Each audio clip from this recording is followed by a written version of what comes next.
Assalamualaikum warahmatullahi wabarakatuh. Saya Pak Rizky Jaya, mahasiswa semester 6 dari Universitas Sunan Bonang Sikat, yang dalam kesempatan ini bertindak sebagai konsultan hukum di bidang perizinan dan investasi penanaman modal asing. Saya diminta memberikan pendapat hukum kepada perusahaan Amerika Serikat Grand Source Energy Ltd. Co. yang berencana menanamkan modal sebesar 5 triliun di Kabupaten Tuban. Perusahaan tersebut berencana menjalankan kegiatan usaha sebagai berikut. 1. Mengelola nikel sebagai bahan baku kendaraan listrik. 2. Membangun kawasan industri sendiri. 3. Memiliki fasilitas pengelola limbah B3. 4. Mengekspor hasil produksi ke kawasan asing dan Eropa. Investor menghendaki bentuk bahan hukum perseroan terbatas penanaman modal asing PT PMA. Sebagai konsultan hukum, saya akan menjelaskan 3 aspek utama, yaitu 1. Izin usaha yang diperlukan. 2. Resiko hukum yang mungkin dihadapi. 3. Alur perizinan dan tahapan investasi. Dasar hukum. Beberapa regulasi yang menjadi dasar hukum investasi ini antara lain Undang-Undang Nomor 25 Tahun 2007 tentang penanaman modal, Undang-Undang Nomor 6 Tahun 2023 tentang penetapan Perpu Cipta Kerja menjadi undang-undang, Peraturan Pemerintah Nomor 5 Tahun 2021 tentang penyelenggaraan perizinan perusahaan berbasis TESCO, Peraturan Pemerintah Nomor 21 Tahun 2021 tentang penyelenggaraan penataan ruang, Peraturan Pemerintah Nomor 22 Tahun 2021 tentang perlindungan dan pengelolaan lingkungan hidup, Peraturan BKPM mengenai penanaman modal asing, Peraturan Menteri Lingkungan Hidup dan Kehutanan terkait pengelolaan limbah B3, Peraturan Perundang-undangan di bidang kawasan industri dan ekspor impor. Izin usaha yang diperlukan karena kegiatan Grand Source Energy tergolong industri strategis, padat modal beresiko tinggi serta melibatkan limbah berbahaya, maka perizinan yang diperlukan cukup kompleks. Pendiri PT PMA, langkah pertama adalah mendirikan badan hukum berupa PT PMA. Persyaratan antara lain: 1. Akta pendiri perusahaan, penegasan bahan hukum dan dari Kementerian Hukum, nomor pokok wajib pajak, nomor induk berusaha atau NIB, struktur pemegang saham asing, modal investasi memiliki sesuai ketentuan BKPM, domisili usaha. NIB diterbitkan melalui sistem OSS atau SPA. NIB sekaligus berfungsi sebagai identitas perusahaan, TGP, API registrasi kepabean,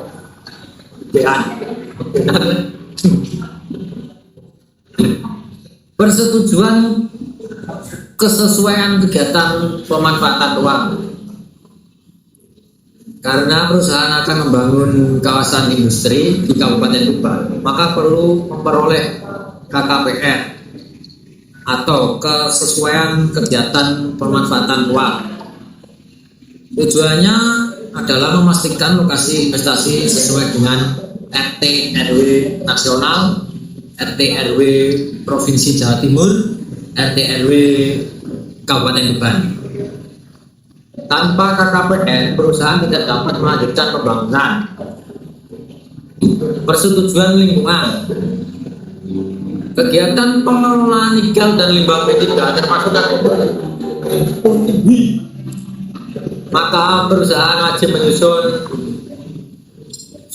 Berkas AMDAL, RKL, RPL. Dokumen AMDAL harus memuat 1. Dampak terhadap lingkungan, pencemaran udara, pencemaran air, dampak sosial, dan rencana mitigasi. Setelah dokumen AMDAL disetujui, perusahaan memperoleh persetujuan lingkungan.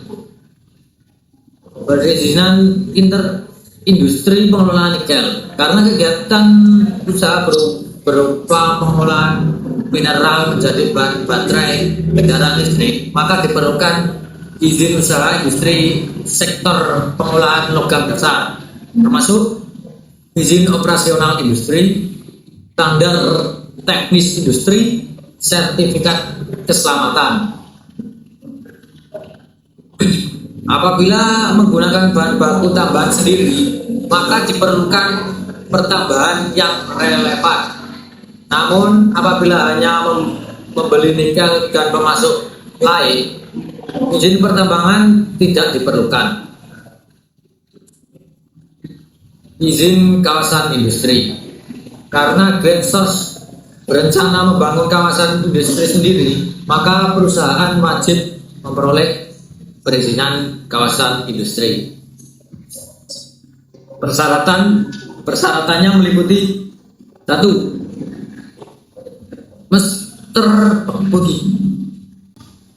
Master plan kawasan, studi kelayakan, luas kawasan, infrastruktur dasar, utilitas pengolahan air, jalan, dan sistem keamanan. Izin pengolahan limbah P3.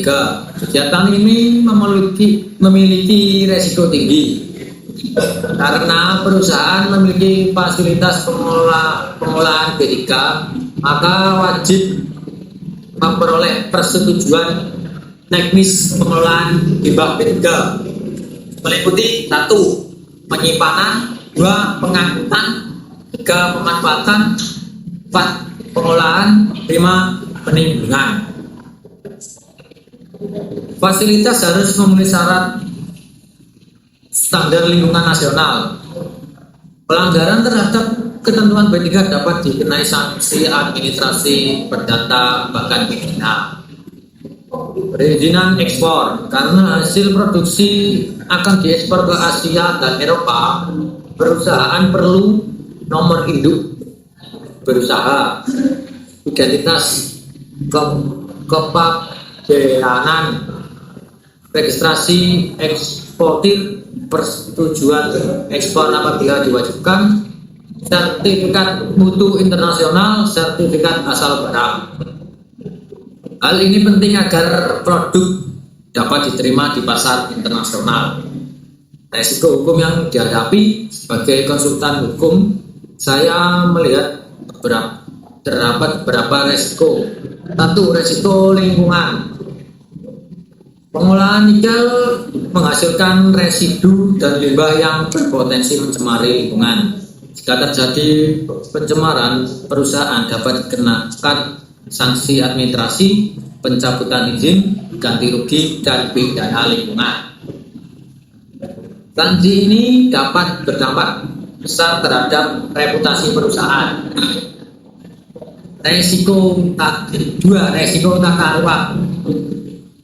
Apabila lokasi investasi tidak sesuai RT RW, maka izin dapat dibatalkan, pembangunan dihentikan, dan perusahaan mengalami kerugian investasi. Karena itu, verifikasi tata ruang harus dilakukan sejak awal. Resiko sengketa lahan. Investasi skala 5 triliun membutuhkan area yang luas. Potensi konflik yang mungkin muncul. 1. Sengketa kepemilikan tanah. 2. Klaim masyarakat. 3. Keberatan pemilik lahan. 4. Motif sosial. Perusahaan harus melakukan gas terhadap status tanah. Gue tak tahu, saya tak bisa. Berapa menit bi? 10 resiko kepatuhan PMA. Sebagai PT PMA berusaha wajib memenuhi kewajiban pelapor investasi kepada pemerintah, misal LKPM, pelapor realisasi investasi, kepatuhan perpajakan. Kegagalan memenuhi kewajiban tersebut dapat mengakibatkan peringatan tertulis, pembekuan izin, pencabutan izin usaha.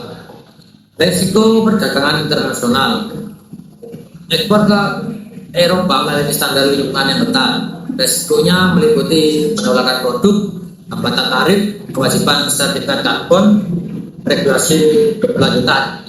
Karena itu, Grensor harus menetapkan prinsip ESG. Hukum pidana pengolahan B3. Pengolahan limbah B3 merupakan sektor dengan pengawasan yang sangat ketat. Apabila limbah dibuang secara ilegal, maka dapat dikenakan dana penjara dan denda miliaran rupiah. Oleh sebab itu, perusahaan harus memiliki sistem pengawasan internal yang baik. Alur perizinan investasi. Sebagai konsultan hukum, saya merekomendasikan tahapan berikut. 1. Studi kelayakan investasi, melakukan analisis lokasi, kebutuhan lahan, potensi pasar, aspek hukum, dan aspek lingkungan. Tahap 2. Pendirian PT PMA meliputi penyusunan akta, pengesahan badan hukum, NPWP dan OSS. Tahap 3. Memperoleh NIB. NIB diterbitkan oleh OSS berbasis risiko. Tahap 4. Pengurusan KKPN, memastikan lokasi dibuat sesuai tata ruang. Tahap 5. Penyusunan dokumen AMDAL dilakukan oleh konsultan lingkungan tersertifikasi. Selanjutnya dilakukan penilaian oleh instansi berwenang. Tahap 6. Persetujuan lingkungan. Setelah dokumen AMDAL disetujui, perusahaan memperoleh izin lingkungan.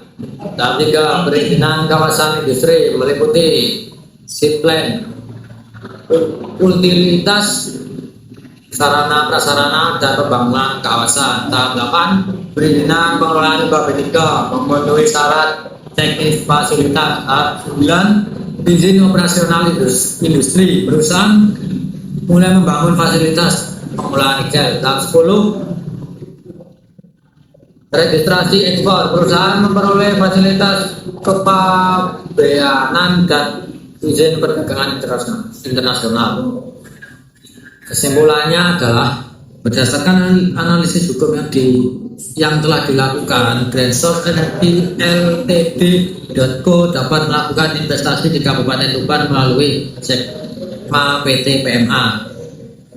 Namun demikian terdapat sejumlah izin strategis yang wajib dipenuhi, yaitu 1. Pendiri PT PMA, 2. NIB, 3. KKPN, 4. Dokumen AMDAL dan persetujuan lingkungan, 5. Izin industri pengolahan nikel, 6. Izin kawasan industri, 7. Izin pengelolaan limbah B3, 8. Perizinan ekspor. Resiko utama investasi ini adalah resiko lingkungan, tata ruang, sengketa lahan, kepatuhan PMA, perdagangan internasional, dan pengelolaan limbah B3. Sebagai konsultan hukum, saya menyarankan Grensor Energy untuk melakukan delegasi hukum secara menyeluruh, memastikan kepatuhan terhadap seluruh regulasi Indonesia, serta menetapkan prinsip pembangunan berkelanjutan agar investasi sebesar 5 triliun tersebut dapat berjalan aman, efektif, dan memberikan manfaat ekonomi bagi masyarakat Kabupaten Tuban maupun Indonesia secara umum. Terima kasih. Saya Faris Wijaya selaku konsultan hukum menyampaikan pendapat hukum ini sebagai bentuk rekomendasi profesional dalam proses perizinan investasi PT PMA Gresos Energi Ltd dan Co.